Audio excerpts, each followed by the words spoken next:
New offensives against major cities from the fake President Donald Trump and GOP governors are pushing at the central geographic fault line between the Republican and Democratic coalitions. On one front, Trump has taken his confrontational approach toward cities to an ominous new level by deploying federal law enforcement officials to Portland and potentially other locales over the objection of local officials. On the other hand, Republican governors especially, but not exclusively, across the Sun Belt have repeatedly blocked mostly Democratic local leaders from locking down their communities. Despite exploding caseloads in cities from Atlanta to Phoenix, these orders represent a new crest and a decade-long wave of actions by Republican state officials to preempt decisions made by local Democratic governors. We haven't had issues that are so immediately pressing and so much involving public health and safety, says Richard Briffault, a Columbia University law professor who has studied state preemption of municipal actions. Most states moving to block cities from raising the minimum wage or declaring themselves an immigration sanctuary are really big, important issues in the sense that these are pressing in the moment decisions that are directly affecting the health and welfare of a lot of people, and this is unique. The common thread in these twin confrontations is that they pit Republican officials who rely on support primarily from ex-urban, small-town, and rural voters against major metropolitan areas that favor the Democrats. In the process, these Republicans, the fake Trump in particular, may be hoping to rally the non-urban voter base by defining themselves explicitly in opposition to the cities. But Trump is likely to underscore that message in his White House hate speech this afternoon on combating violent crime in American cities. In deploying the federal forces, Trump appears to be trying to provoke clashes with protesters, which he can use to convince the white suburban voters he's the last line of defense between them and the chaos allegedly incubating in cities. Rahm Emanuel, the former Chicago mayor, had said this, referring to the street battle between construction workers and anti-war protest in Manhattan in 1970. Emanuel said that Trump is trying to create his own hard hat riot, and they are wearing the law enforcement helmets. The political risk for Republicans in that strategy, as many political observers had said, it is not only that it could provoke more opposition from residents in the city centers, but that it would also accelerate the shift toward Democrats in the large, well-educated, and more diverse inner suburbs around the major cities. Over time, the larger, dense suburbs have become like cities, and throw in with the cities they don't identify as much with the less populated areas, says Robert Lang, who's a senior fellow at the Brookings Institute Metropolitan Policy Program and the co-author of the upcoming book Blue Metros and Red States. The two conflicts between cities and Republican leaders represent the culmination of long-running trends, tensions between GOP-controlled state governments and Democratic-led cities, notably intensified after the 2010 midterm election, which delivered the Republicans unified control of the state house and governmentship in about 24 states. Since then, the states have moved more frequently than before to overturn city policies such as those establishing the paid sick leave, regulating gun sales, and imposing rent control. These disputes generated national headlines when the Republican governor and state legislator in North Carolina approved legislation known as the Bathroom Bill in 2016, overturning a Charlotte City ordinance meant to guarantee equal rights for transgender individuals. While Democratic states have occasionally overturned local actions, Briffault wrote in a 2018 Analyst that the preponderance of preemptive actions and proposals have been advanced by the Republican-dominated state government. From the start, the response to the coronavirus outbreak in many of the states with the GOP governors has followed this pattern. In some northern states, including Ohio, Maryland, and Massachusetts, GOP governors moved quickly to lock down the economy. Elsewhere, that didn't happen, and Florida, Georgia, Texas, and Arizona, among other Republican governors, rejected pleas and marched from big city mayors to shut down the economy as the virus spread, and only agreed after Trump reluctantly acknowledged the need for closures. That muted the battle between blue cities and red states for a few weeks, but immediately it resurfaced in May when Republican governors Greg Abbott in Texas and dumbass Ron DeSantis in Florida and another dumbass Brian Kemp in Georgia and Doug Ducey in Arizona became among the first to lift their lockdown orders following Trump's insistent calls for reopening. As caseloads in the major metropolitan centers of these states ticked up through June and then soared into July, local officials have grown louder in urging governors to restore greater restrictions. on the economic and social activity by Abbott and Ducey, while giving ground on mask requirements and closing bars, have denied repeated requests from local officials in cities such as Houston and Phoenix to grant them authority to restore a broader lockdown. Dumbass DeSantis has staunchly refused calls to issue a statewide mask requirement to close more businesses. Kemp has taken the most aggressive posture. As cases have grown in Georgia, particularly around Atlanta, he's not only refused to wear a statewide mask mandate or to roll back his reopening, but he's also explicitly blocked Atlanta's attempt to tighten its own restrictions on business operations. Last week, he had asked a court to invalidate a mask requirement issued by Atlanta mayors Keisha Lance Bottoms, and even to bar her from publicly questioning his authority to make such decisions simultaneously. Kemp deployed the National Guard into Atlanta following the wave of protests, and some violence drew over Bottoms' explicit objections. Caston Reed, Bottoms' immediate predecessor as Atlanta mayor, said that Kemp's open hostility toward the city is nothing like that we've seen before. He says, the person said they served with the Republican governor, a very conservative governor, Nathan Deal, and we've never had these kind of disagreements. We certainly never had this type of publicity. The next front line in the confrontation between Republican governors and blue cities is coalescing around the reopening of public schools, another area where Trump has pushed governors to move aggressively. With varying degrees of coercion, many GOP governors have publicly pressed local school boards to reopen for a full week in-person instruction amid the soaring caseloads in Texas.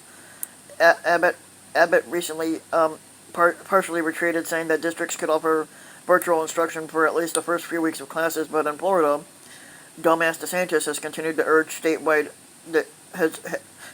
to urge wide-scale reopening. At a recent forum with South Florida officials, he responded to their concerns about safety by insisting that children should have a chance to play at sports and everything else.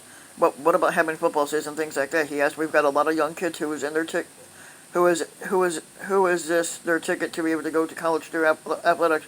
What happens to all those dreams? On Monday, the Florida Teachers Union sued to block a state order that mandated in-person instruction, though it vaguely suggested the possibility of exceptions if local health officials object. Other fronts are rapidly flaring in the spreading GOP offensive against the big cities. Republican Senator Josh Hawley of Missouri has urged the Attorney General Thomas Barr to open a federal investigation into Kim Gardner, the chief prosecutor in St. Louis, who decided this week to charge a white couple who waved weapons at protesters passing their suburban home late last month. The state's GOP governor, Mike Parson, has already signaled that he will pardon them if necessary, but Barr has also filed suits to strike down limits on religious gatherings during the pandemic in Louisville, Kentucky, and Greenville, Mississippi. Yesterday, Trump had rekindled yet another smoldering conflict when he ordered the Census Bureau not to count undocumented immigrants in its survey, a move that would diminish the legislative representation of big cities where most of them live. California Attorney General Xavier Becerra, who joined the lawsuit that in 2019 blocked Trump from adding the citizenship question to the census, said that this action too would fail in the courts. The fake President Donald Trump already lost in the Supreme Court trying to sabotage the census. The person said, This latest effort is even more flawed and transparent than the first one. Potentially even more explosive is Trump's decision to send federal law enforcement officials into Portland following sustained protests there, as well as his threat to deploy the federal agents into other cities run by Democrats, which include Chicago, New York, Philadelphia, Detroit, and Oakland. Both the deployment and threats have infuriated the Democratic officials across the country.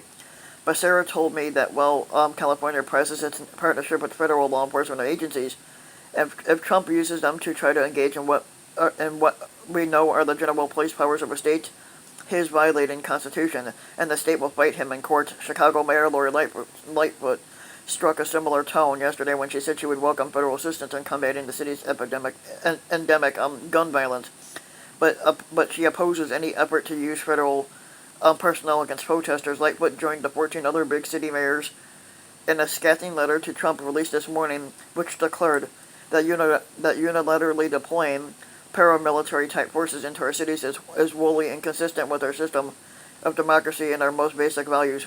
Philadelphia's District Attorney, Larry Krasner, even warned that he would seek to prosecute federal agents who unlawfully target protesters.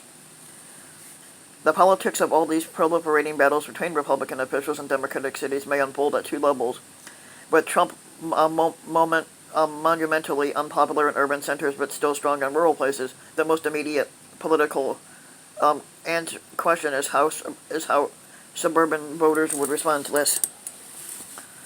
Like many other observers, Lang from Brookings notes that historically families moved to the suburbs excessively because they wanted to separate themselves from the cities and often the large minority populations that they contained. But since the 1990s, more suburbanites have concluded that their political views align more with the diverse cosmopolitan cities nearby than those with the more culturally conservative, preponderantly white and Christian smaller places far from the urban core. Under Trump, that process has intensified. He's precipitated a significant shift towards Democrats and white collar suburbs that fueled the party's sweeping gains in the House in 2018. While Republicans once could count on big margins as soon as they crossed a city's boundaries, Lang notes, now in most places this line for Republicans has moved outward further in the metropolitan area, he says. The Atlanta area encapsulates this shift as Reed notes Cobb and Gwinnett counties, the two giant suburbs immediately outside of the city were the Republican base in the state not long ago. But Hillary Clinton narrowly carried both of them in 2016. Stacey Abrams won them by much more in her close loss to Kemp in the 2018 governor's race, and Joe Biden could expand those margins even more in November. The inner suburbs aren't moving; they are running, Reed says. Republicans are having to go further and further away from the city center in order to prevail. Trump's alarms about angry mobs and violent mayhem in Democratic cities might allow him to recapture some Republican-leaning white suburbanites and energize his rural and small-town support.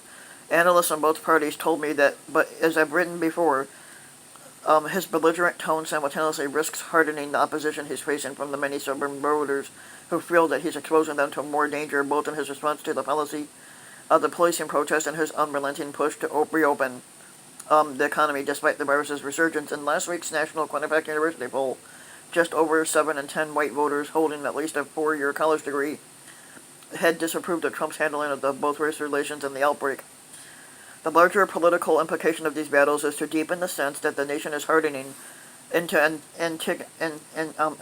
antagonistic camps separated by the imaginary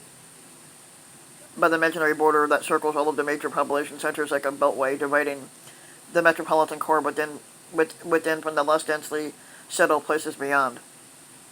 Trump is determined to widen that trench. He is trying to rally red America by portraying blue cities as a threat, and then positioning himself as the human wall against them. Until now, Trump has advanced that divisive vision through rhetoric denouncing cities and policies that cost them money and influence, such as eliminating the federal deduction for state and local taxes, trying to block Justice Department grants for cities that don't fully cooperate with federal immigration authorities, and his renewed efforts to strip undocumented immigrants from the census. But in these final months before the November election, Trump's deployment of federal forces is transforming his political war on big cities into something much closer to the real thing.